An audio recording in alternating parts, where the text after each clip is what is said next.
Guess we'll call the meeting to order. If you all rise for the pledge of allegiance.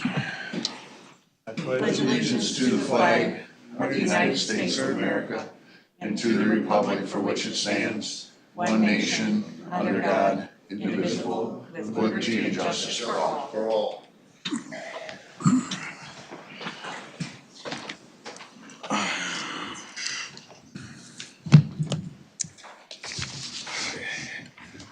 Let's see, somebody want to make a motion to approve the agenda? So moved. Second. All in favor, say aye. Aye. Aye. Opposed? Motion carried. Somebody want to approve the previous minutes from the board meeting June 2nd? I make a motion we approve. We had a few tiny things where we're gonna correct a name on there, spelling, and otherwise I'd second that. Oh, any more discussion? All in favor, say aye. Aye. Aye. Opposed? Motion carries. Work group session. Oh, actually, that was the one I was talking about, but either way, I'll make a motion to approve that one. With your changes? Mhm. I'll second it. Okay, we got a motion and a second. What are the changes? Spelling, Spelling? Okay. names. On Katya's name. All right. Everybody okay? All in favor, say aye. Aye. Aye. I wasn't here, so I can't vote. Public comment. Everybody's just jumping right up here. I didn't even understand what he said. I'm gonna go on script, so. Good morning. Morning. You can put that where it's supposed to be.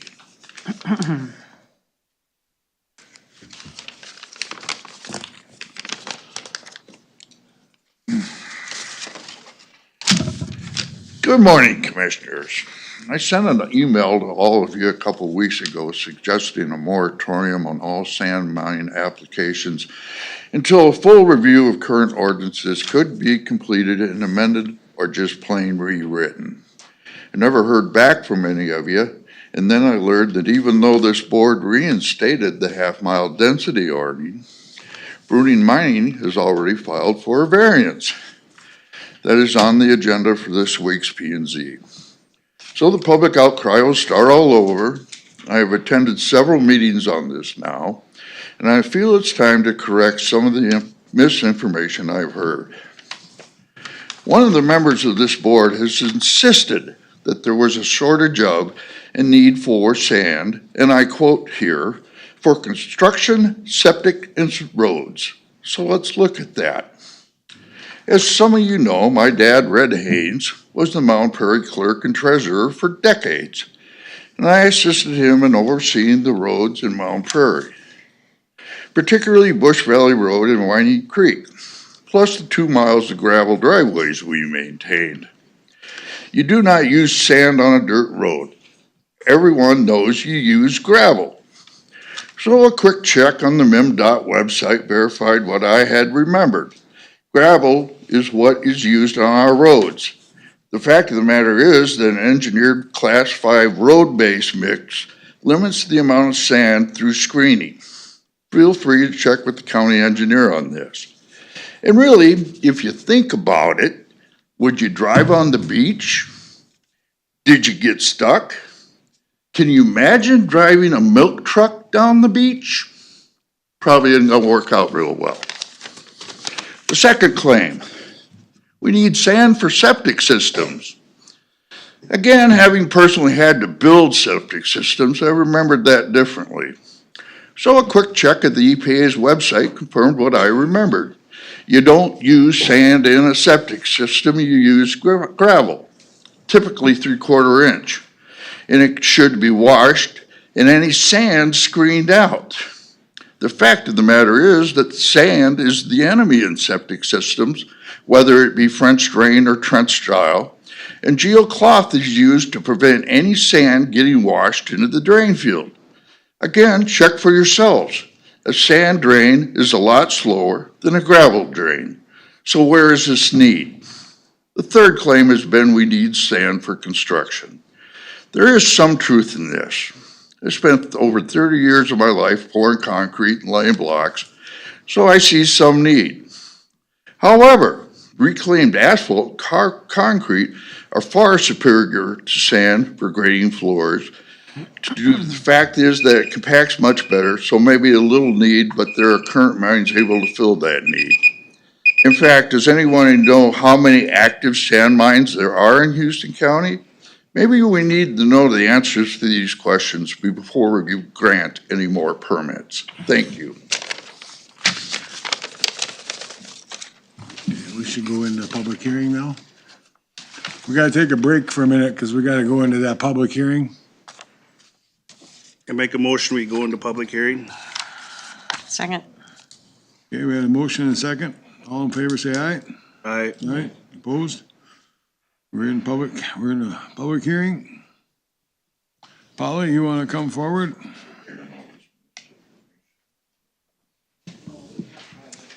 Okay, good morning, Commissioners. We are looking to finalize the proposed amendments for our peddler ordinance to reflect three changes. One is the fee structure, and we did talk about this briefly during a work group meeting, but just to refresh everyone's memory, we were charging $75 for a 30-day peddler license. We now propose to go to a $150 fee for a year.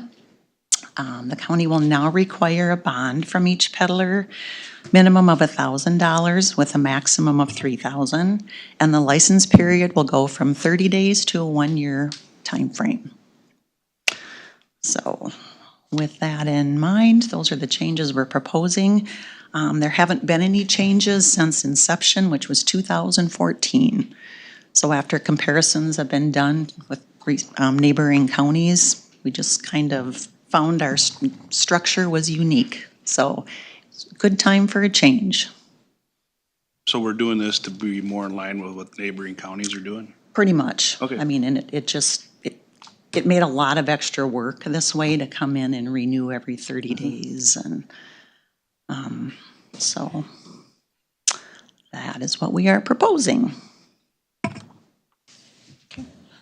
So you wanna go from 75 to 150? You wanna double The it? 75 was for 30 days, but the 150 will be for a 12-year time frame. For 12 months. 12 months. 12 months, yep. So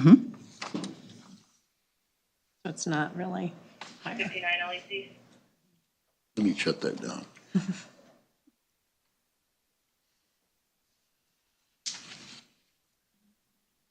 Is there any public comment?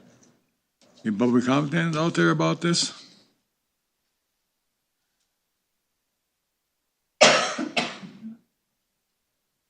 Okay, I make a motion, we come out of, public hearing. Second. okay, we got a motion and a second to come out of public hearing. All in favor, say aye. Aye. Aye. Now we have a motion to go back into public hearing. Make a motion to go back into public hearing? I'll second that. All in favor, say aye. Aye. Okay, public hearing for, go ahead, Polly. Yeah, so with changes to current liquor license, public hearings are required. So we've had two requests.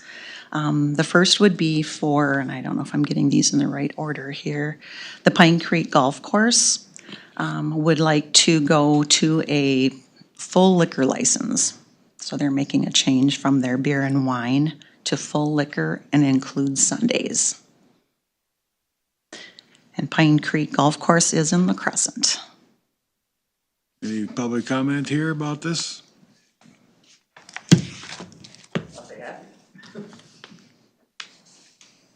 Okay. Moving on, somebody wanna make a motion to come out? Make a motion, we come out of public hearing. Second?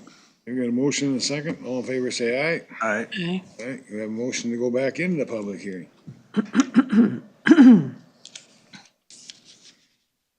Motion to go back into public I'll hearing? second that. Okay, all in favor say aye. Aye. I was getting confused. Polly? Okay, and this one too, a request was made by the La Crescent Snowmobile Club. They would like to add a wine license in addition to their current on-sale, off-sale beer. And again, that would be in the Crescent as well. Anybody in the public got anything to say? Add Bob?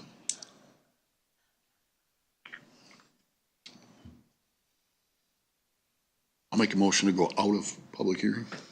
We got a motion to go out of public hearing I'll second it. and a second. All in favor, say aye. Aye. Well, we got 10 minutes. We could have public comment till 9:15. Actually got 5 minutes. 9:50. Thank you, Polly.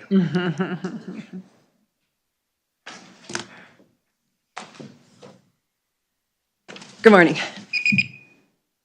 I came here just over a year ago and asked, State your name, please. I'm sorry, Robin and Eric Danielson. He's too scared to come up here. I came here to the board about just over a year ago and asked if Commissioner Johnson could come to the Township Board meeting regarding the hearing for the vacating of the alley to the south of our property. Thank you so much for doing that. They had reneged on chasing down the lost resolution from 50-plus years ago, and you did do that for me, and you did verify that the alley was vacated, that north half, 50 years ago legally, except they didn't file it, so on the plat, I guess it wasn't updated, but it's still legally vacated. Okay.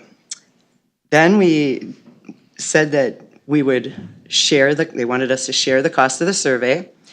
They would survey the center of the alley and split the property to the land to the adjoining properties. And they proceeded then to do the survey of our legal property line instead of the center of the 10-foot open alley. They created a resolution and closed 20-foot alley that does not exist. This violates state law, and the only way that they can say that they aren't violating state law is if they're accusing the county recorder and the county assessor's office of forging records, or the homeowners of forging a resolution and forging records at the county levels then 50 years ago. I'm not really inclined to believe that happened. Anyways, they were entrusted to survey the center of the alley and divide the land between the properties. Again, they surveyed our property line, and so we received no property. They did not divide that 10 feet. Implies, like I said, that the records were falsified at the county level. This is against state law. I presented them with this letter that says, and again, if I go too fast, I apologize. They were supposed to split the cost with us. We missed one meeting in April for medical reasons, and they decided they weren't paying their share, and they billed us for $600. You can't, in the state of Minnesota, charge residents for recreating records. In fact, you can't even pass an ordinance to do that. Minnesota feels so strongly about that. In addition, regarding the alley, the remaining south 10 foot of the alley at our property at 1645 Clinton Road to the south of us was vacated. Half of it was vacated over 50 years ago. So the remaining 10 foot is typically divided equally between the properties. Ultimately, the northern property would own a total of 15 feet, the original 10 feet plus the newly acquired 5 foot, and the southern properties will own 5 foot. The newly acquired 5 foot from the second 10 foot vacation. I sent screenshots of the information to Chairman Paul Lederber and advised that this is not the information that was provided to the residents by the Money Creek Township Board or the Township Attorney, and the Southside Alley was vacated. So we are requesting that the matter be corrected in accordance to the state law at this time. I invite the county commissioner and your county attorney to attend our next meeting to hear what their attorney has to say about this, because at this point they've violated at least 2 state laws. And I will be following up with the state attorney general and I think it's the office auditor, or the state auditor's office, because they have misused funds and they have no right to charge anybody for anything, and they've spent almost $6,000 to do this illegal resolution. So this month or next? This coming month. We're already done for June. That's why they're supposed to have the July, attorney yeah. in July Yeah, 2nd. that's what I thought. July 2nd. All right. All right. Thank you. Okay, I guess now we'll go to the medical examiner and then we'll come back to public comment again.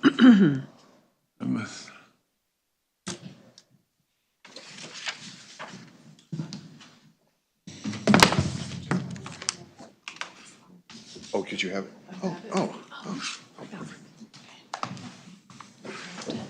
Good morning. Good morning, Mr. Chairman, fellow commissioners. I'm Dr. Ross Riker, the medical examiner for Houston County, the chief medical examiner for Southern Minnesota Regional Medical Examiner's Office, here to provide our annual report. So if we can go to the next slide. So just a brief reminder of the counties that we cover.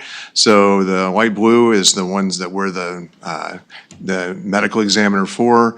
The purple or lavender color are counties that we do consult autopsies for. So we don't provide the death investigation services, but we provide the autopsy service. So it gives us a nice understanding of what's going on in this region.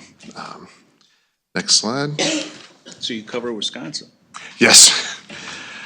We could talk about Wisconsin all day long, but it's, things change when you cross the river pretty dramatically. So this is our group of death investigators. We're currently up to 5 forensic pathologists. I'm joined here today by Monica Kendall, our death investigator and pathologist assistant supervisor. That second line are our central office death investigators that are all pathologist assistants. And then we have Mike Pollinger and Bob Cooper, longtime death investigators for the county. So we're really fortunate to have them as our death investigators. I can't say enough about how important those death investigators are, because they're the 24/7 response to whatever is happening. So they're really the boots on the ground that help initiate things. So the system cannot work without those people. They're really critical. So greatly appreciate them. Next slide, please. Just a brief overview of death certificates. Again, the cause of death is the underlying reason why someone died. The manner of death is the circumstances. Then there's lots of other information on there that's not on the death certificates that the families receive, but it's all public health type of information that's gathered, and that feeds up to the state and eventually to the CDC. And so that's where you get the national numbers of accidental deaths, drug overdoses, et cetera. The families obviously use it for closure and for legal matters, but again, it's an important public health record and can, as you all know, drive funding and attention and other sort of things to different areas that need it. So next slide. All right, so just now to start getting into the numbers, and so there was a total of 157 deaths, 144 were reported to us in one way or another. So we'd much rather have something reported to us than find out after the fact that it should have been a medical examiner case. It's much easier to decline jurisdiction than it is to try to pull someone back from, say, the funeral home. So that means that we were involved in 92% of the deaths in the county, so which I think is good because it provides standardization and oversight and some sort of eyes on what's happening. So we did 18 deaths were certified by autopsy, 14 of them were complete, 4 of them were external examinations. And so this is when we look at the body and do imaging, typically like a CT scan or x-rays, and determine if there was any trauma. We're really seeing an uptick in these because you'll have people on hospice, which hospice is, a really good thing, but they'll be on hospice and have a fall and then decline. And because they're on hospice, they don't get additional evaluations. So we end up bringing them in and doing a CT scan and seeing, did they have a bleeding on their brain, like a subdural hemorrhage or a hip fracture or something, because that would change the manner of death and can obviously have significant ramifications. So seeing an uptick in those, but, we can really manage that. And then 8 deaths were certified without autopsy, and that's usually when there's very well documented, injuries that have occurred or something put it under our jurisdiction. So say someone falls, breaks their hip or hits their head or something, they go into the hospital and it's all documented, and then they go to hospice or something and die.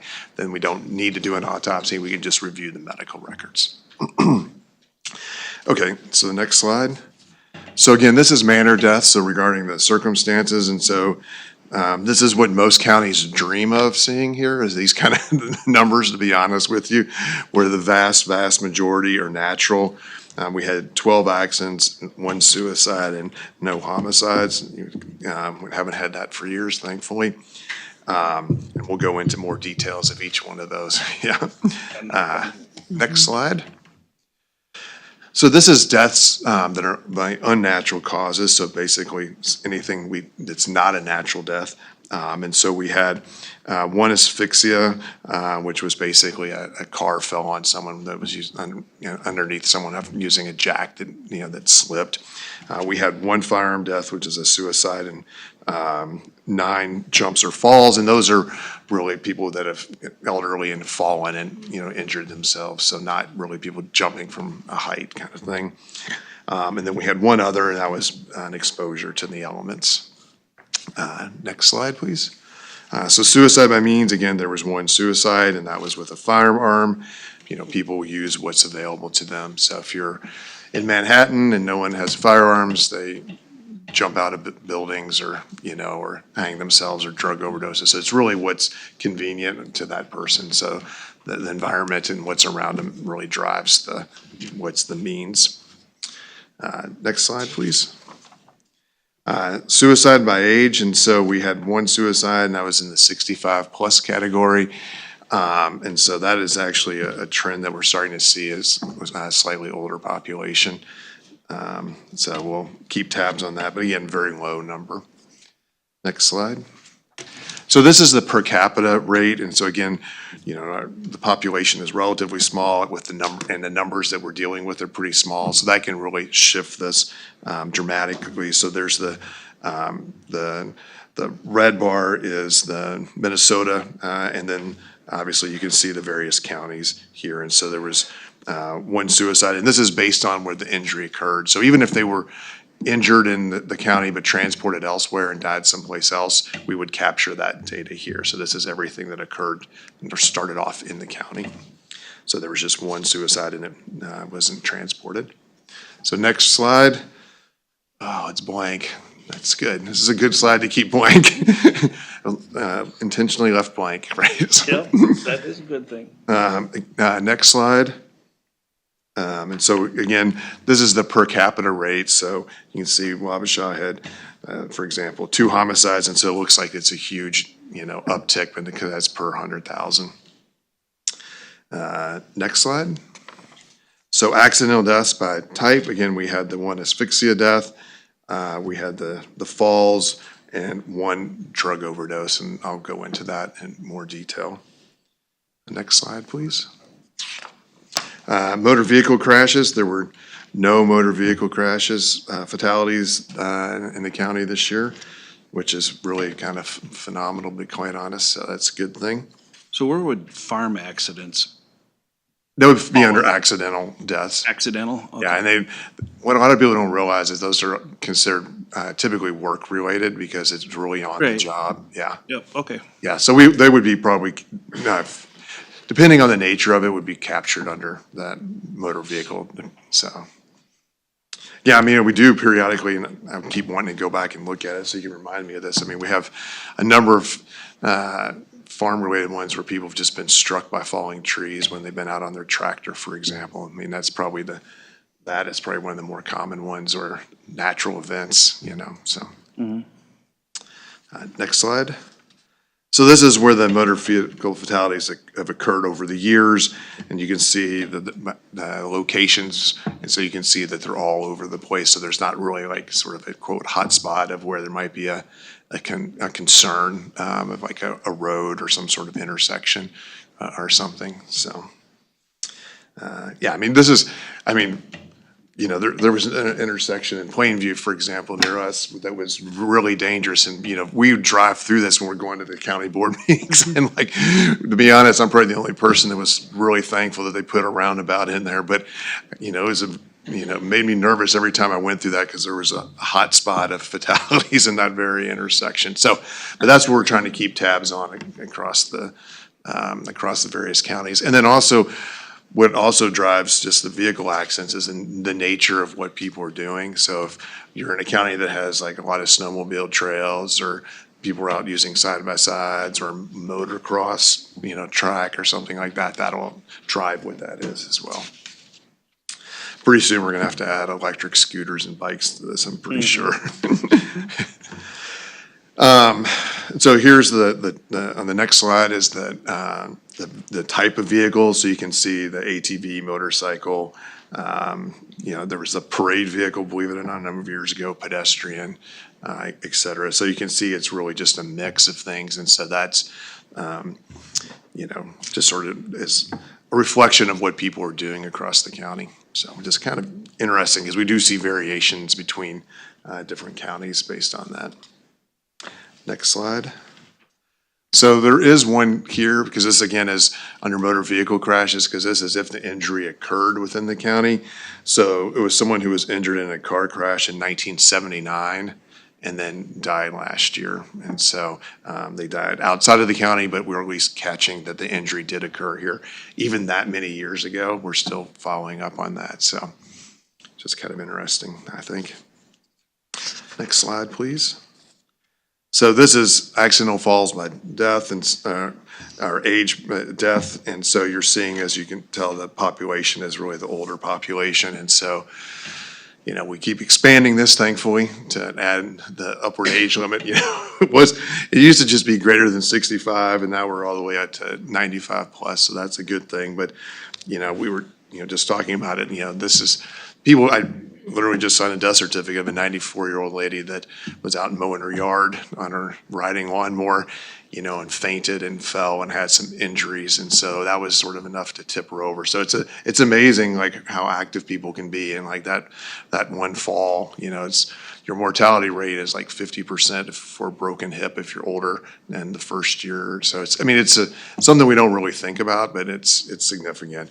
So falls are a big deal, and we're tracking those. So if we go to the next slide, please. We've been tracking where the falls occur. And so to the left is sort of what you would call sort of like the least supervised, so like in your own residence all the way up to hospital. So again, trying to see where the falls occurred. And so 4 of them occurred in assisted living and 4 of them in care facilities. And so obviously these are big deals for those kind of care facilities because they're reportable, and managing falls in healthcare setting is a really, really big challenge. How do you know when someone needs to get up and go use the bathroom or whatever? And so it's really a huge challenge. They're trying to do all sorts of things now with I hate to say the word, but like AI models that try to predict when someone's gonna, need to get up, putting kind of like surveillance, if you will, and alarms to notify people when they're getting up. But it's a very, very big challenge. So next slide. So drug deaths related to poisonings. And so we had 1 drug overdose, and that was illegal drugs. And on the next slide is the age, and it was in the 45 to 64 age group. So again, that's also something that we've seen is the drug overdose are like in this older population. God, am I saying the word older since I am in that population now? But it's not like what people think of as that 18 to 25-year-old group. It's and these are often long-term drug users, and so it's just a trend that we've seen. A lot of these people, like in their 60s, are overdosing. So it's kind of amazing to me, at least. Next slide. This is the per capita rate. So again, just the 1 drug overdose, and the individual was not transported. Next slide. And so methamphetamine was the drug, so no fentanyl or other drugs. And so again, in southeastern Minnesota, even when the opioid crisis was starting to really take off, methamphetamine was still the leading cause of overdose deaths in southeastern Minnesota. And it's really different. Like if you go to New York City, all their drugs it's like basically fentanyl and cocaine, and no methamphetamine. And so just sort of geographic variability for probably a number of factors. But methamphetamine is definitely a persistent and chronic issue. Next slide. So alcohol-related deaths. And so this is really stemmed out of like post-pandemic because we had started to see an uptick in alcohol and liver-related diseases because people started drinking more during the pandemic, and basically the time for the liver injury to accumulate takes a number of years. And so there was basically 5 deaths in which chronic alcoholism was a factor in the death. Next slide. So this is death by natural causes, and so again, just following like the national trends, cancer and heart disease are the leading causes of death, followed by neurologic, and then like pulmonary basically, and kidney, then liver disease. So this is pretty consistent across the, you know, with the country, or consistent with, so there's nothing that's like standing out. You know, we will look for like, is there like an uptick in cancer, for example, in that particular area? That would be concerning, you know. Next slide. Death by age group. Again, this is a graph that most places in the country would be extremely jealous of, because essentially you're just, the more this is shifted to the right, the more likely people are just dying of their natural disease. And so when you start to see an uptick in the younger population, that's telling you that people are dying of non-natural disease, suicide, accident, homicide, et cetera. So again, the more of that shifted to the right, you're basically saying people are, you know, just dying of their natural diseases, not other things. And then the final slide are just, and the next slide is just the medical examiner activities and what it looks like year over year. And basically it's pretty consistent, 134 investigations. We signed 26 death certificates. We went to 34 scenes, 18 autopsies, and 144 deaths reported to us. So again, pretty stable over year, and that, you know, reflects essentially the population and what the population is doing. So happy to answer any questions. It's kind of a quick tour, but nothing stands out as particularly concerning from our perspective. Obviously, each one of these represents a person, but still it's no sort of trends or upticks. So, but happy to answer any questions. Anybody got any questions? All right, thank you, sir. Thank you for your information. Yeah, I really appreciate it. Thank you. Thanks for having Yeah. us. Should we have, is this actually 2025 data then? It says 2024 on our agenda. Oh, yeah, that was 2025. Yeah. Okay, It's 25. because it looked like you're, Okay. you got 2025. Yep. Okay, thank you. So we can just note that on our, Get a motion We've to had approve that. that next week with a Yes. change. I guess now we'll go back into public notes. comment.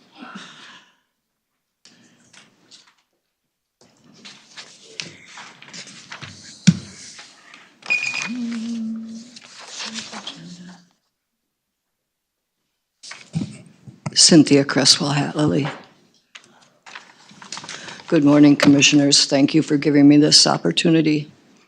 I'm asking you to please approve the rezoning request for 93-year-old resident taxpayer who has lived in the county for over 70 years. She is only asking for what others have received already. It does appear that her property could qualify for rezoning, and based on other properties within the county that are zoned residential in the rural areas. We have not been given any factual reason to deny her request, simply opinions such as it would set a precedent. I think that precedent was already set when you look at some of the properties that I had listed in emails that I sent to some of you. There are parcels out there that are fully fields that are zoned residential. Why could you do that, but you can't take an 8.5 acre parcel that has a house on it right next to a residential and make it residential? The granting of the residential zone for BEV would not affect any farming practices in the area as stated in the hearing, because there's already a residential parcel butted up to it that would make that decision, that nothing could be within so many feet of that. So it's not going to bother any other ag issues either. One of my concerns is after the, or before the meeting for the planning and zoning, I was told after I got home, I had phone calls telling me that there were 3 members of the Planning and Zoning Committee that were seen having a discussion outside the commissioner's room prior to entering the room for the hearing for BEV. I've requested footage for that hallway that should have been captured in the security camera, but I've not received it yet. This can be perceived as a closed meeting, breaking the open meeting law, because 3 out of 5 is a quorum. On May 21st, I spoke with Michelle in the zoning office, and I requested some data. And she stated that it would be easy to get, and she would receive I should receive the public data later in the day, and it didn't arrive. Then the next day I called her and she said, it'll be there by tomorrow. And that came. And then it became Monday of next week, and it didn't come. And finally, after that happened, I talked with Amelia, and she said it would be no sooner than that Thursday, which happened to be the night of the hearing on the 28th. That was all in May. 27 days later, today, I still have not had copies of the variance application for the proposed Olson mine that I asked for 28 days ago. Michelle and Amelia both had stated that Amelia only had to review what was going to be sent so she could keep up with what's being sent out. I get that. I understand that. But 27 days to review something that apparently was ready to be sent in that one day? I feel all in all that Bev's request was not openly looked at. It was tendentious at best. I was an employee here for over 25, or under 25 years. I believe that most of the employees are hardworking. They do care about the people, and they care about having respect for their jobs. I want to keep believing that. I want everyone from the commissioners, the committee members, down to the heads, department heads and staff to concentrate on being fair and treating community members with the best interest in mind. I don't want to think that minds were made up in advance or to think that public comments are not heard. Transparency is the key here. Thank you so much. Bye. Thank you.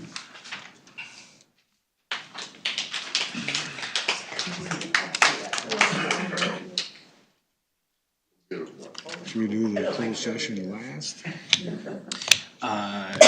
Yeah, we'll skip that one. We'll do it before the last. Donna Buckby, I'm here to support the rezoning request for my neighbor, Bev Hansen.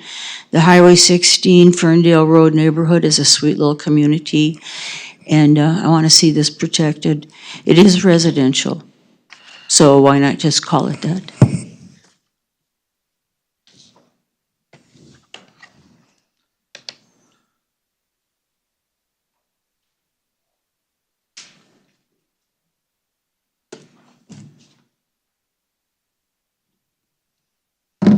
Good morning, Commissioners. My name is Jackie Baker. I support Bev Hansen's application to rezone her property for a number of reasons, but primarily to uphold the integrity of the zoning ordinance. The zoning ordinance has established specific zoning districts. Each district has its own permitted uses and protections. In order for the zoning districts to function as intended, parcels need to be properly identified and classified according to their actual use and characteristics.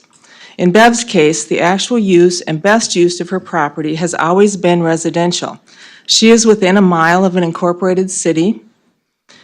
There are other residentially zoned properties and a golf course nearby. According to the land use plan and the zoning ordinance, this is a perfect match for residential designation. As a result, she should be afforded those same protections as other residentially zoned properties across the county. Maintaining the integrity of the zoning ordinance starts at the ground level. If you want something to function as intended, it needs to be done correctly from the start. Think of it like building a car. If you start with square wheels or a rubber frame, it will never operate as intended. Likewise, the ordinance will never function as intended if zoning policies are not applied correctly from the start, or corrected in this case. In Bev's case, the property should have been classified residential years ago, and now we have the opportunity to correct that.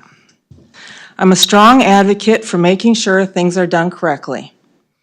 I support Bev's application to rezone her property to residential. Thank you. Thank you.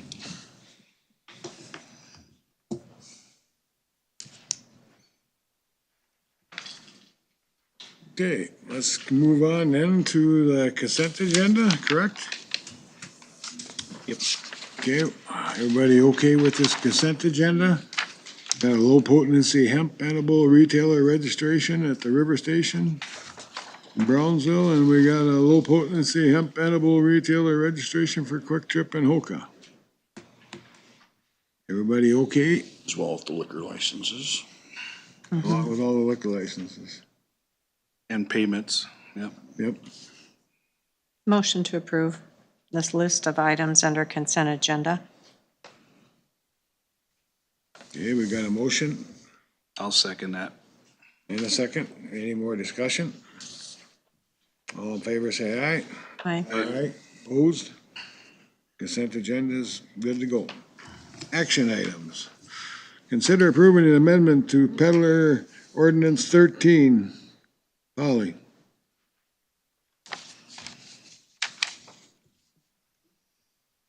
And this is regarding the 3 changes that we just talked about earlier. So just looking for approval on making those changes. Motion to approve. Second. Second. Okay, we got a motion and a second. Any more discussion? All in favor, say aye. Aye. Aye. Opposed? Motion carries. Consider approving changing the liquor license for Pine Creek Golf Course in La Crescent. Yep, and again, they'd like to go to the full liquor license with Sunday license. Okay. Motion to approve. Second. Okay, we got a motion and a second to approve the golf course. All in favor, say aye. Aye. Opposed? Consider approving the change in the liquor license for La Crescent Snowmobile Club. And again, they would like to add a wine license. Motion to approve. I'll second it. Okay, we got a motion and a second. Any more discussion? All in favor, say aye. Aye. 4, consider a renewal of a 5-year lease with the Department of Public Safety Driver and Vehicle Services for a rental of approximately 360 square feet of space in the lower level of the courthouse, which is used for the driver's examination session. Updated rental amounts would be total courthouse, which is used for the driver exam station. Updated rental amount would total $1,260 per year, which would be paid quarterly. Lease for the comments on October 1, 26, continue through September 30th, 2031. Motion to approve. Okay, Is this, motion. I'll second that. Okay, more discussion? Is this, the same money as the last contract? No, it went up a bit. So $220 a year Increase? increase, right? Does that get set? Do they basically say this is what we'll pay and that's it? Not necessarily. They were paying $2.89 per square foot. Yeah. So they did ask for a suggestion, and then they have to get it approved on their end. Right. So the $350 per square foot is what we agreed upon at that You point. negotiate that. Would. Okay. So, Great. Thank you. okay, thank you. Nope. Vote on it, Gonna vote? Okay, everybody say aye. Aye. Get easy for you. Yes. We gotta do what you said. We're gonna have a little I'm really fun. sure on why everybody has to do that. Oh, my though. goodness. That's good. Maybe we should ask first. I would like that. Sorry. Write that one down as another one. Okay, number 5, consider approving or denying an interim use permit for MNRE 157061-US 14 LLC to operate a cannabis business with a medical cannabis endorsement in the Highway Business District in the Crescent Township. Morning. Morning. Yeah. So the cannabis retail store that you're already referencing is operating. They received a retail license from the state, which allows them to operate in the business district as a permitted use. So it didn't require anything, any additional approvals on our part. However, they recently requested to add this medical cannabis endorsement, and the medical cannabis endorsement does require an interim use. So last month, the Planning Commission did review the application at hand, and there was a representative from the company down here to answer any questions. I guess the only kind of noteworthy thing in regards to medical cannabis is just that they do need to have either a licensed employee or I should say certified employee, and that's a program through OCM, or Office of Cannabis Management. Otherwise, they need to have a licensed pharmacist on board in order to dispense those. Other than that, we did not have any public comment, either submitted in writing or that day at the hearing. And we just approved the interim use with the 2 standard conditions. What were the 2 conditions? That the permittee shall comply with all federal, state, and local laws and regulations, and 2, that the county may enter onto the premises at reasonable times and in a reasonable manner to ensure the permit holder is in compliance with the conditions and all other applicable statutes, rules, and ordinances. This is that new one that's being built on the dike? This is the remodel of the old RV sales location. I believe That's the there one is- in the township. In the township, yes. There is one within the city on the pike as well. So the one that's right next to the Wisconsin border, that's the one we're talking about? Correct, yep, right on West Channel there. Okay. Amelia, did they have different hours for selling medical marijuana or not? I don't No. remember seeing that in, No, I don't believe so. when they And- established their business hours, I'm asking, yeah. And our local ordinance actually has tighter business hours than what the state allows. Right. Well, I was told that new building on the dike closest to this Lapana is gonna be another one of those Lapanas. Is that true? I guess I don't know, being it's in the city. Okay. It's associated, I believe, yeah. with Well, the you're gonna have subgroup. more than one business under a license, correct? And it's in the That one city right- and not in the Right township, along the highway. yeah. The The one new right along the one. highway. Yeah. Weezers are building it? And then La Crescent has one more, the Dubikine. So there's 3 right in that vicinity. I make a motion, we accept the plan commission's recommendation to approve this permit. Okay, we got a motion. Is there a second? Second, Got a motion and a second. Any more discussion?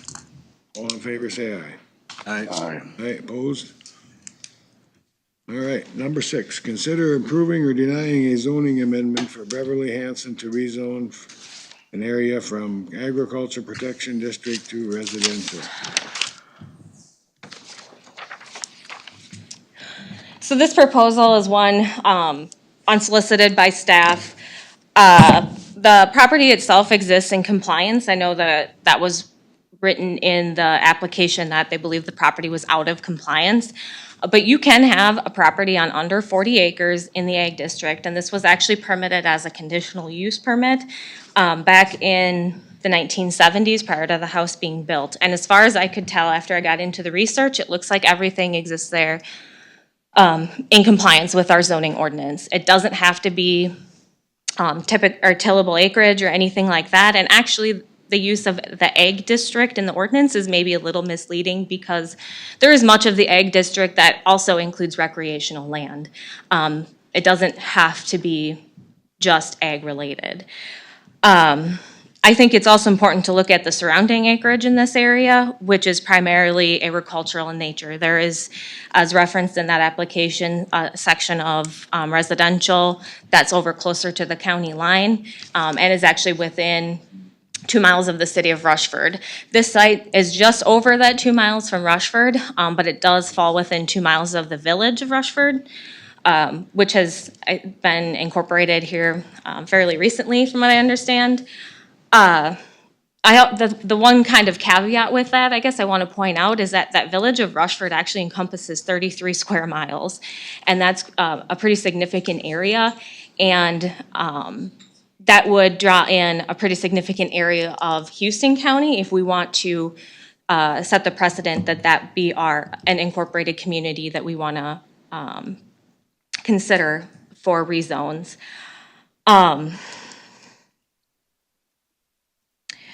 I guess also there is one, as was referenced in that packet, and property that was residential adjacent to this one. And after I got researching the reasons behind that, it seems that that was done as a resolution to correct the fact that there was a building being used as a residential type structure that shouldn't have been. And that was the decision, or maybe recommendation of staff at that time, but, you know, I have the ability to, I guess, give you my input now. And I also want to point out that we do have a new comp plan that was adopted in 2023 where, you know, they were operating from a previous one and maybe previous decisions. So at the hearing, we had 2 written comments, and those were included in your packet that were submitted prior to that deadline. We had 3 that came in prior to the hearing, which we do commonly accept, just because there is a quick turnover. In order for us to get written comments into the packet, we will accept things up to the hearing date, or up to when we leave to come into this room. And it is common that we read them at the hearings if, just because they haven't had the chance to review them prior in the packets. We did have 2 additional that commented at that hearing then as well. The Planning Commission, after review of all of the information, did make a recommendation to the board that they deny an amendment for the zoning map from agricultural protection to residential in Yucatan Township. I make a motion to, This way, I got a little discussion on this. How many acres are we talking about in this place, on this land that she wants to change? This parcel, roughly 8. Roughly 8 acres, okay. Well, she's gotta have, then why is she listed as residential down in the ASC office? Because you're probably looking at the tax, or the parcel report, which is tax classification. That is different than zoning district. Okay, then she's gotta have 20 acres to be in an agricultural, correct? Right, Luke? I'll let Luke comment on this. That's fine. So for ag to be ag, you have to have at least 10 tillable acres to be classified as ag. So classification goes by the use, zoning goes by, you know, what is set for zoning. You know, we have parcels in the city of Caledonia that are classified as ag, but they're zoned commercial. And we have other cities the same way. La Crescent has some ag parcels that are zoned residential. there's a lot of residential parcels in the ag district, isn't there? Yeah, because if it doesn't have at least 10 acres, Right. it's classified as ag, Right. because it doesn't meet the Right. ag classification, but that doesn't change the zoning, you know. It's 2 separate things, isn't it? Yeah, completely. Right. I mean, we don't even look at the zoning when you're classifying. Classification Yep. goes by use, that's Right. it. And you Exactly. have other classifications like vacated land and timber and all that. Yeah, we have as well. vacant land, seasonal rec land. We even have commercial in the ag That's not district. residential. You know, yeah. we have all that stuff in the ag district because it's the use of it, you know, we have mechanic shops. There's one in, wherever that one is, Spring Grove Township. There's a mechanic shop. Well, that's class commercial, but it's in the ag district. Right. So, you know, So people aren't going out trying to change their parcel zoning district just to satisfy what it says on there. yeah, they're totally Right. different. I mean, you can, even if it was ag now and you change it to res, it would stay ag classification if it qualified as ag, and vice versa. Right. Well, I was classified ag and you switched mine to residential. Doesn't have 10 acres of I tillable. don't have 10 acres. Yeah. So she doesn't have 10 acres. Yeah, so she's classified as residential currently. Yep. As far as taxes. Yeah, as far as That's what tax. we're talking about here, taxes. No, we're talking about ag district. Zoning. Zoning districts. Well, we're 2 different things. It's 2 here. it's 2 separate things. Yeah. Zoning district versus assessed. So what would zoning have to do with this if she's already residential? Nothing. Question for you. You said earlier that it was under conditional use in what year was that? What was that change? What's the history there? 1970. So when they sold off the farm, and it looks like it was in 1978, it's on page 2 of the actual packet. They sold off the greater acreage and then retained 10 acres at that time to build the house. And so they received a conditional use permit to build a house there, which is how we would operate still to this day. Is that the same 10 acres they want? Yes, well, Sort of, most of it, but they've sold that small portion to, or she sold it to her son, the little bit to the east. So some of it's been split off, but it is roughly 8 acres now. For residential use.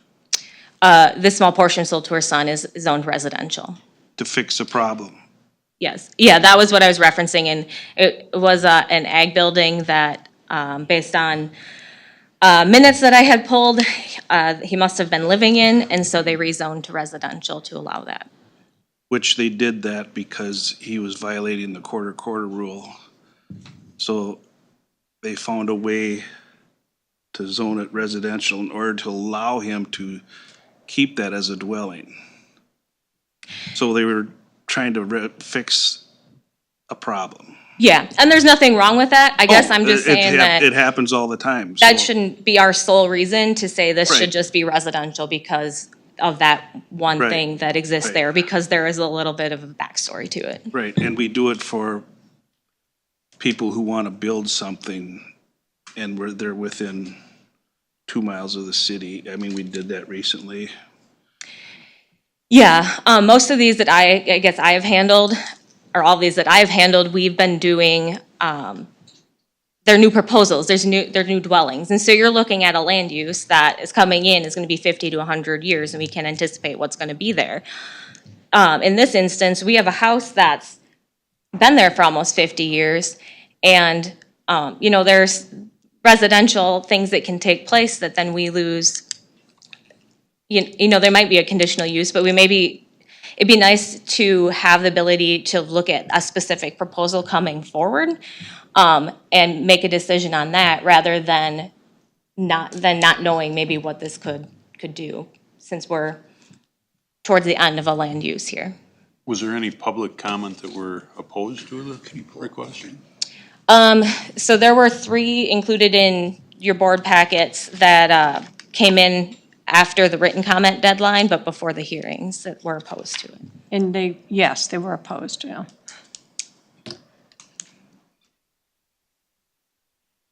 Thank you. How close is it to the golf course? Pretty close.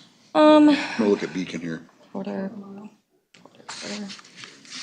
Yeah, 3/2 mile to 3/4 of a mile. And what is it to the village of Rushford? 1.2.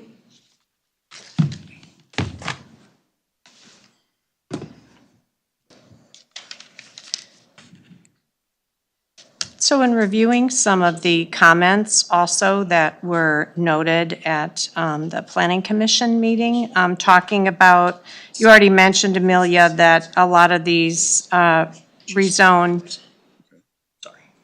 requests are to build a house or something. We've had issues of spot zoning coming up before.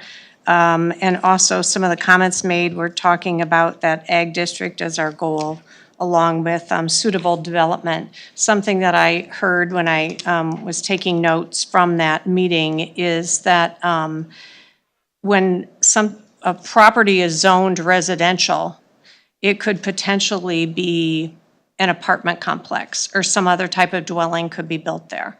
And I think that's what was crossing my mind when I looked at that compared to the comprehensive plan, the land use plan, and the concern that others had brought up worried about ag protection in the county. So if we would, no matter, if it's a half a mile or within that area, there's still ag land around it, so are we gonna have, these developments basically outside of the limits? We're also talking about Rushford in Fillmore County, Village.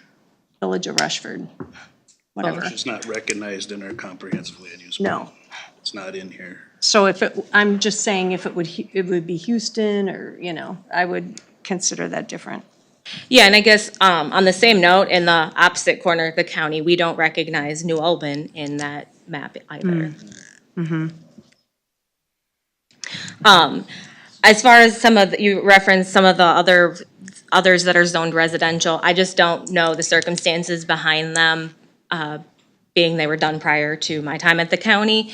But they do a lot of times result in an extra house and a quarter that wouldn't have been allowed if it was just ag district. So I don't know if that was the circumstance. I know there's also a very large acreage on the southern part of the county that actually was existing when zoning went into effect, and I think that had to do with a school that was proposed there at that time, and that goes back to the 1800s. I think some of the concerns that Cindy brought up were the same ones that the planning commission had. As far as spot zoning. Can't hear you. Please speak into the mic. Thank you. I'm speaking into the mic. I can't hear you. I'm speaking into the mic. Can you talk louder then, please? Can you hear me now? I can hear you now, yes. Okay. So, now I lost my train of thought. We're talking about spots. Oh, yeah, spot zoning. Other So, I mean, things. that's, the idea of the comp plan is to protect the ag district. And we can't start allowing changing parcels that are taxed residential and then changing them to zoned residential throughout the ag district. That's not protecting the ag district. And our goal, number one goal and priority is to protect the ag district. We allow residential districts to develop throughout our cities in the county. So I think that's basically what it boils down to. And like you said, this has been built since 1978. She's in compliance, always has been. There's no need for it. Keep it simple. Right, keep it simple. Did I answer your question then, or did we get off on a? Kind of bounced all over, but Well, then I should be ag then too, because there's ag land all around me.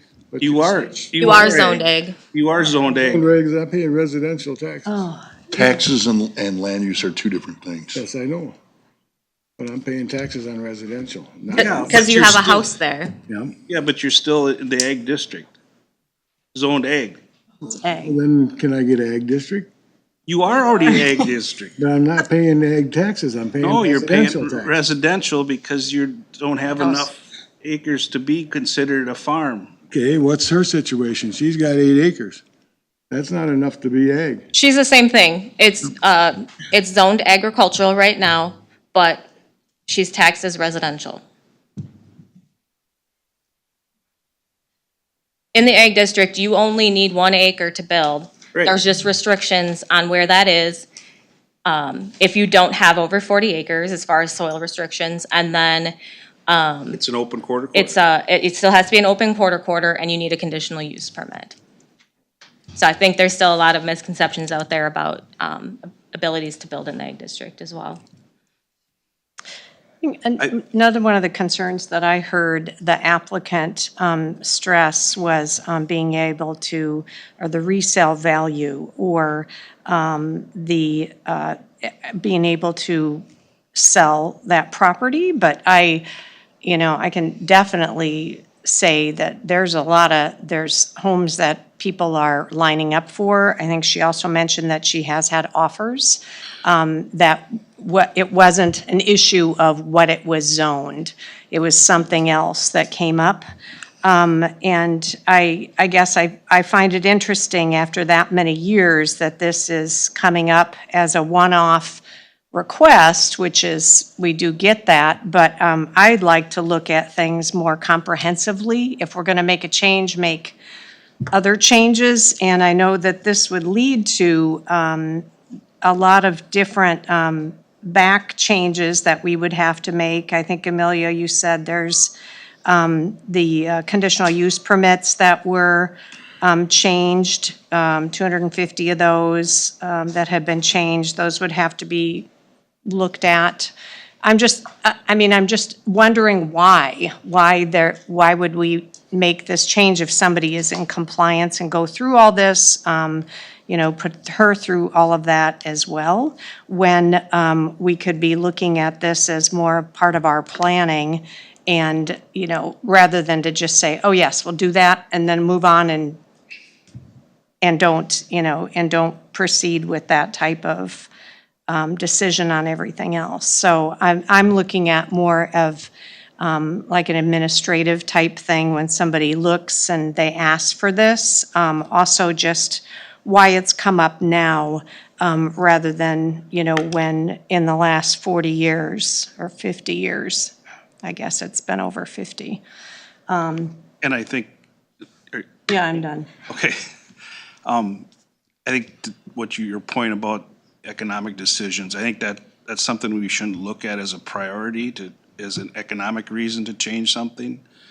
That should be one of the lowest considerations to look at. I mean, we do it for CUP applications. We don't just look at the economics of it, we look at everything, so. Well, it's long-term, Right. long-term planning. I think, no, No, I'm sorry. I think, I make a motion, we, accept the planning commission's recommendation for denial on changing this to a residential district.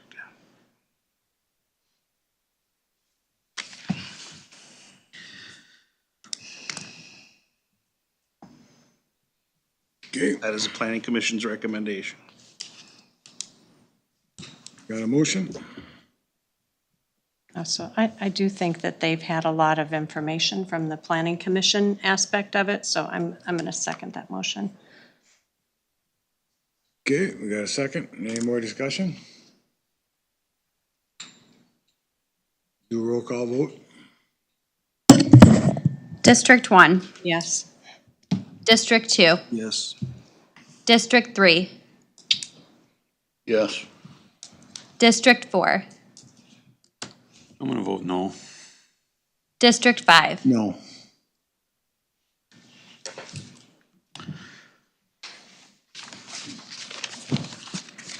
Let's move on. Number 7.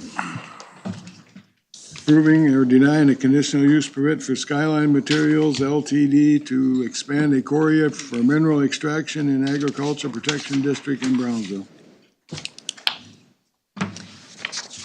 So this is a quarry that is just west of Brownsville, heading up County 18 towards Hoka there. It's on the south side of the road. Part of the quarry is existing. It was purchased as a part of a larger acquisition that Skyline picked up. And they then purchased an additional acreage from an adjacent landowner and prior to coming in here for this mineral extraction permit. Overall, the planning commission, we did receive one comment from an adjacent landowner, and I guess one unique thing I should point out here is that this does abut the city of Brownsville. It is area that is part of the ag district in the city of Brownsville, so it would meet, if you applied our standards to that land within the city, it would meet setback requirements and such. It's also where it's located, there's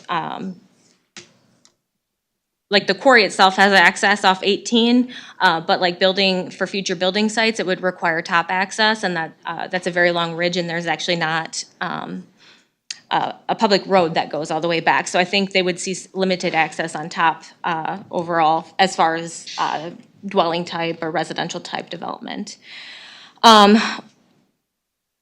So we did have that one written comment that was included in the board packet. There was no additional comment at that hearing, but they did review the comments supplied in the packet. We did propose what I've used as the standard quarry conditions now, that there are 10 of them, with one addition, and that is that the city of Brownsville also be notified, similarly to all of the people within that 3,000 feet. And that way they can field questions if they do get any from their constituents. So the Planning Commission did recommend approval of this then with those 10 conditions. The motion to accept this or deny it? Well, I make a motion, we accept the planning commission's recommendation for approval. Okay, your second?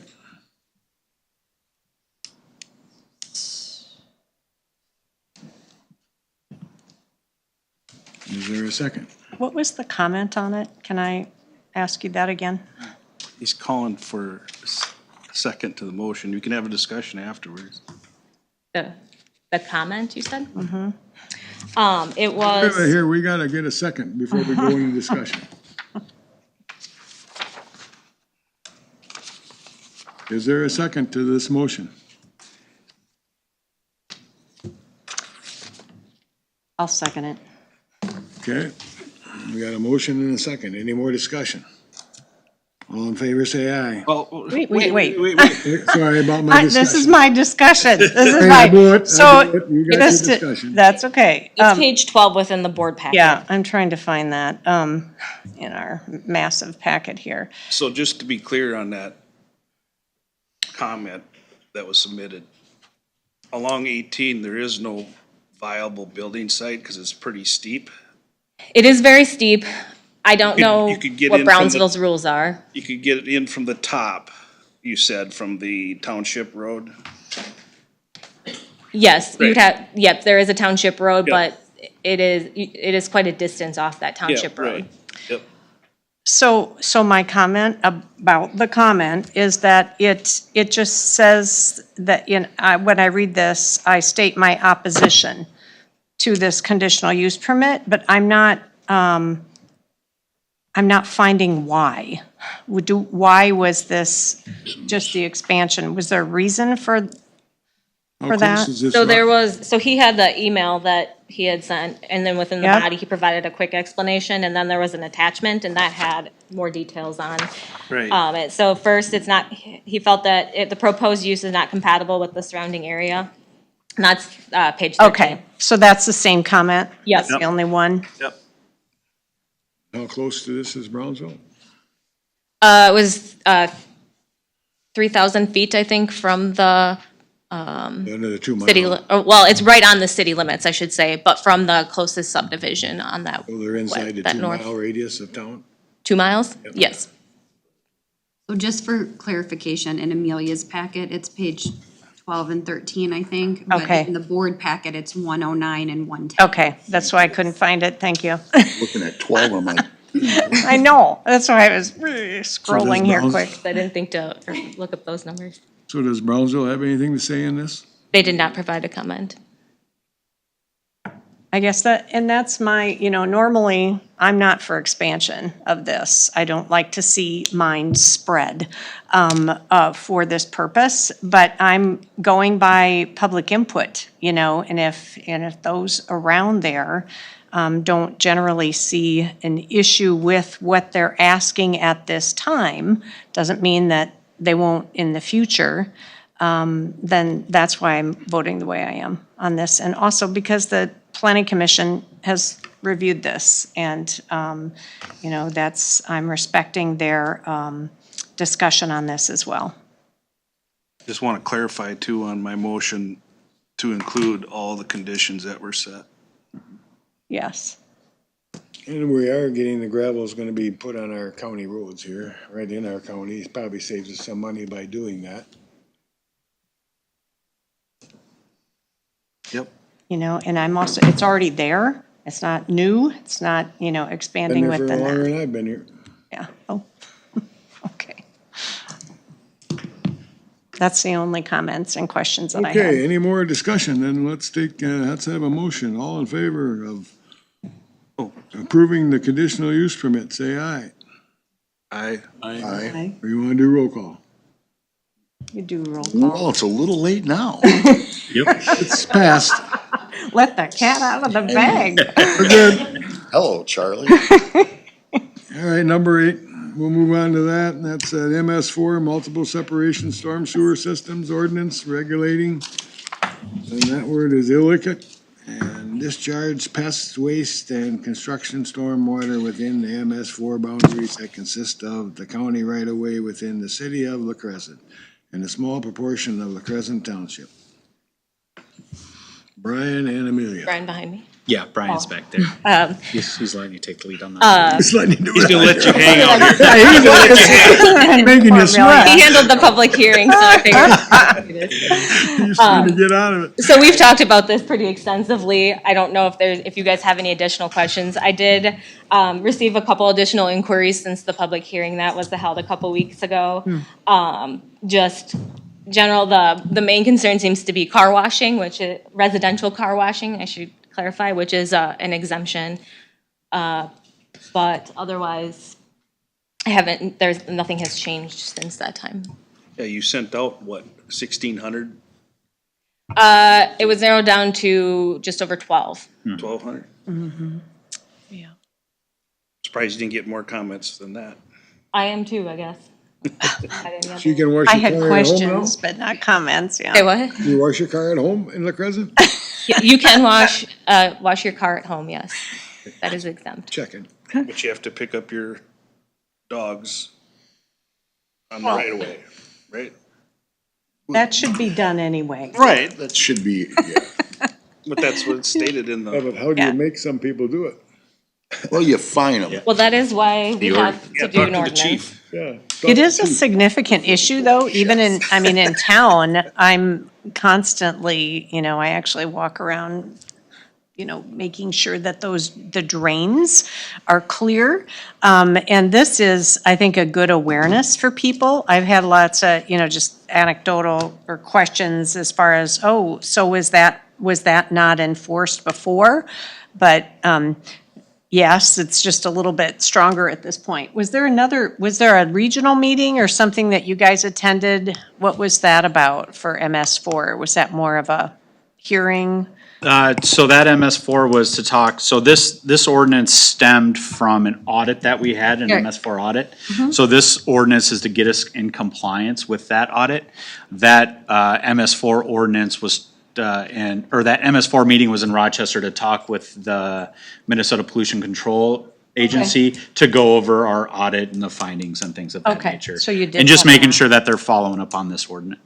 One thing I do want to point out is that the MS4 permit is due. We're going to get a new MS4 permit here. Was it this year? Yes. This year, which may have more different stipulations in it, so we may have to revisit this ordinance Again. when we get that permit to Okay. make this ordinance mirror that permit to make us legal with our audit. See, La Yeah. Crescent's hooked in with Wisconsin too, so we get tied in with that mess too. Yep. so. Yep. The urban area, yeah. And those permits are updated every 5 years, so this will be something we just might have to look at periodically to make any kind of corrections with changes at the state and federal level. I imagine the state will change something every year, so we'll probably be doing something.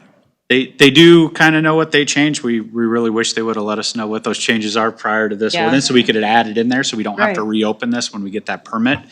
But that is what that is, so. So you're looking for a motion right now to adopt this ordinance, is that right? Yes. Okay, I'll make that motion. Second. Got a motion and a second. Any more discussion? All in favor, say aye. Aye. Opposed? Now we better go into closed doors. I make a motion to go into closed session. Second. Okay, we got a motion and a second to go into closed doors. All in favor, say aye. Aye. Okay, we gotta go into closed doors. 10:58, we came back in. Eric and. I made the motion to Kurt- come out of closed session at 10:58. Kurt I seconded. seconded that by a breath over Bob. We just exited a closed session pursuant to Minnesota statute 13D.05 subdivision 2 subsection B to discuss preliminary agendas or allegations and private personnel data related to an employee grievance. No action in the closed session was taken. Someone wanna make a motion? I make a motion to deny the grievance. Is there a second? I'll second it. Okay, we got a motion and a second. Any more discussion? And just clarify for the minutes, that is number 9 was the motion. Consideration. Item number 9, On grievance. okay. Number 9, okay. Yep. And then we're, anything else? Motion and a We second. gotta vote on it? Yep. Roll All in call. favor, say aye. Roll call. Roll call, okay. District 1, Yes. District 2, Yes. District 3. Yes. District 4, Yes. District 5. Yes. Okay, number 9 is done. Coordinator updates. Yes, so real quick, just to, reminder for tonight, we do have County Board of Appeal and Equalization will be held tonight here in this room at 6 PM. Just also a reminder that you will be sworn in prior to that. There's an oath that you take before going in for your, meeting. So that will be tonight here at 6 PM. Also, just kind of some updates, some of the things that we're doing is, we have had a lot of influx in data requests that are coming into offices and sent to emails. So right now, we've been working with the IT department. We're trying to put together a data request portal through our website. So if you report or if you request a data request, it goes through the portal on our website. It's logged, it's tracked. We can kind of keep track on data requests that are coming into the county. Because right now, if it goes to specific emails or random places, it's kind of hard to figure out what data requests are out there and what still needs to be taken care of. So that will be coming in the few days. Also, it will also be carbon copied to the county attorney's office and myself when those data requests come in. Brent, can we have instructions listed then on the website, and so people know what the turnaround time is possibly for that, or Yeah. just estimate? Yeah, yep, we can do that. So that'll be upcoming on our website. You will see it. There's a data request portal on there now. But we're trying to get some bugs worked out on that, so I'll let everybody know when that is good to go and active. That is all that I have. I haven't had too much. Let's see. I guess I don't have anything to speak of. We got a personnel meeting after this meeting, so outside of that, I don't have nothing. Bob? Quite a few emails over county business that from residents and personnel with after this meeting, and then I've got solid waste coming up here too. So. Kurt?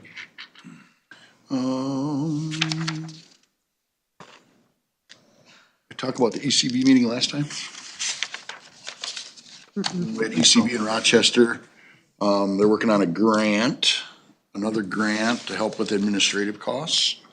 That was kind of a hot topic by all of the commissioners that were there. The school mapping has continued moving forward. It's been through Houston County. So far, so good. It's,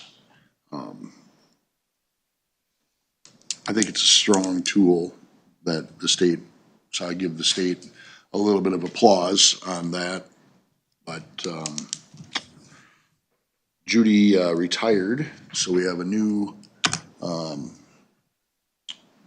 young lady that's taken over her spot, and I'm extremely impressed how organized she is. She's just picked right up where Judy left off, and I think Judy's been there since Christ was a child. So she's done a really good job of taking over. So we have department head meeting next Monday. And that's where we're at for their upcoming jail slash sheriff's office meeting will be in July, the first part of July, with our next, goes in coordination with our next chiefs meeting for Houston County. So is that quarterly that you guys do that, or? Yeah, we're trying to do it every other. Okay.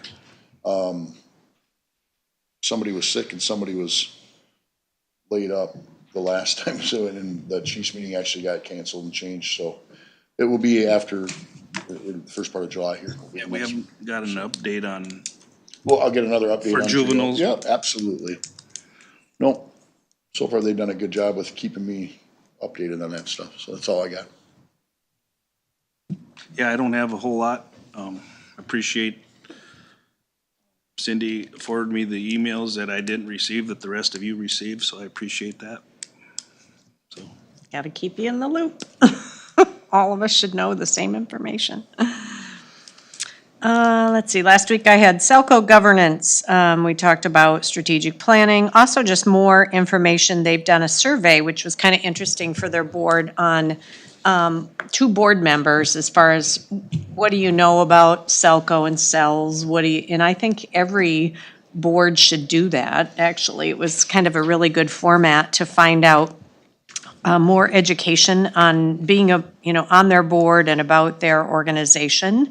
So that was very helpful. We had community services last week talking about constant kind of role of changes with the state, supporting counties, basically. Also, I think that just a complement to those areas, since we divided human services and public health, they're doing a great job navigating their way and replacing staff, or at least backfilling when people are out.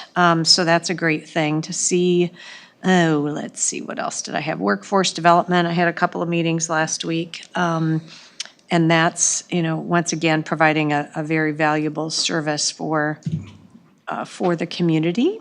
And that was about it that I can think of last week. Oh, the library in Hoka moved, which is a great facility in the old elementary school there. They've used that multi-purpose for a lot of different offices and a lot of different uses, so that's a good space. It's perfect for the library. So I visited with them. That's it. All right. I guess now we'll go to closing public comment.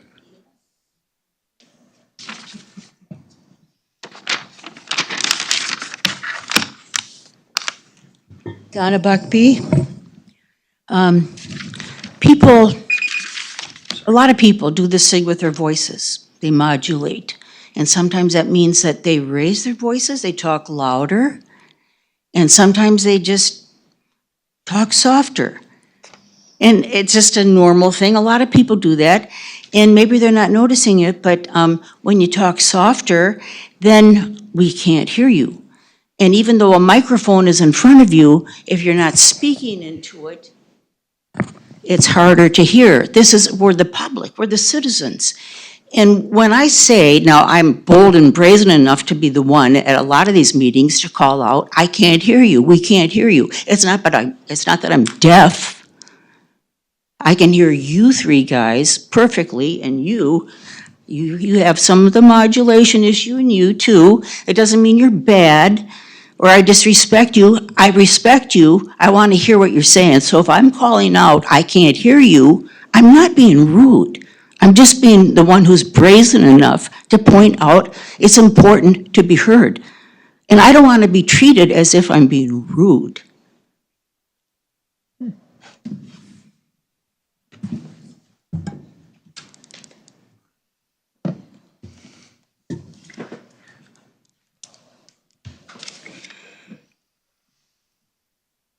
Hello again.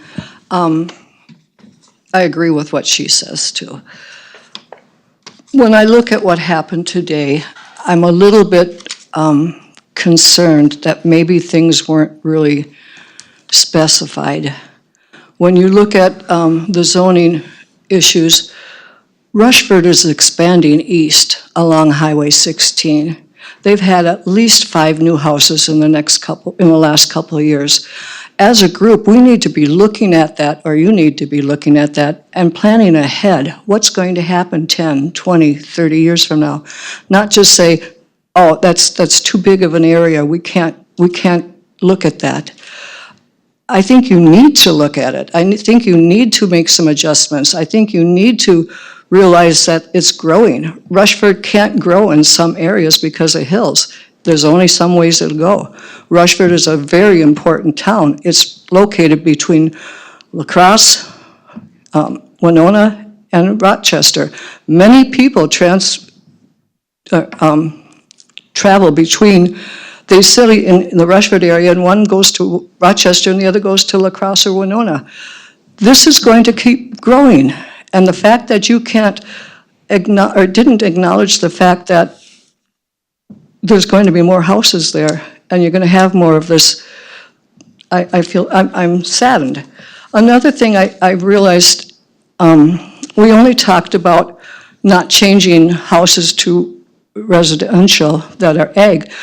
But if you look at what's out there, and you can go to Beacon, and you can go under zoning, and you can go to the zoning map, and you can click on, you can see the residential. There are parcels out there that are 20, 40 acres of ag land that are called residential.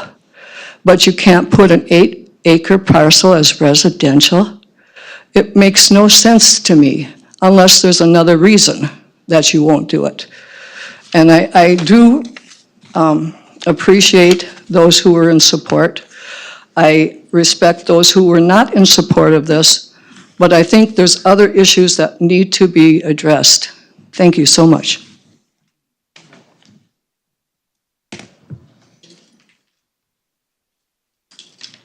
Rebecca Christensen.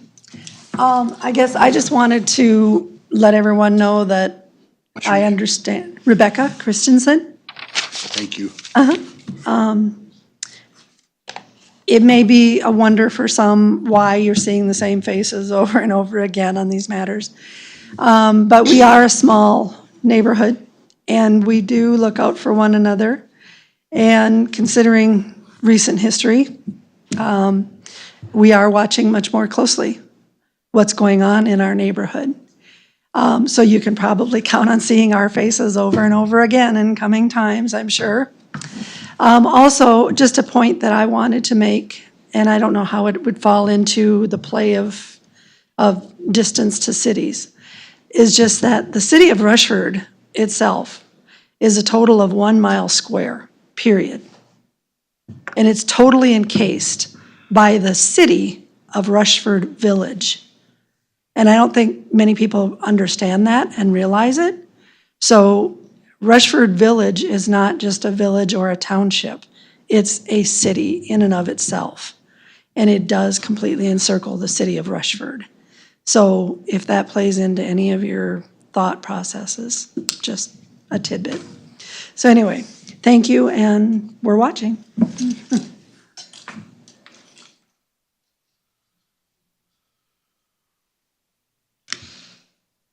All right, somebody want to make a motion to adjourn? Amelia wanted me to make one announcement, that there's no June public hearings for Planning Commission or BOA. Motion to approve. Adjourn. No motion to what? Adjourn. To. Adjourn? Adjourn, yeah, that Okay, too. you said approve. Okay. Well, I'm gonna approve the I'll adjournment. second that motion. I'd like to approve the Got a adjournment. motion and a second, all in favor, say aye. Aye. We're adjourned, thank you. Kurt and Let's have the Eric. personnel Kurt, right in Eric. here. Let's have the personnel right here so they I can hear better up here. talk to us. Okay.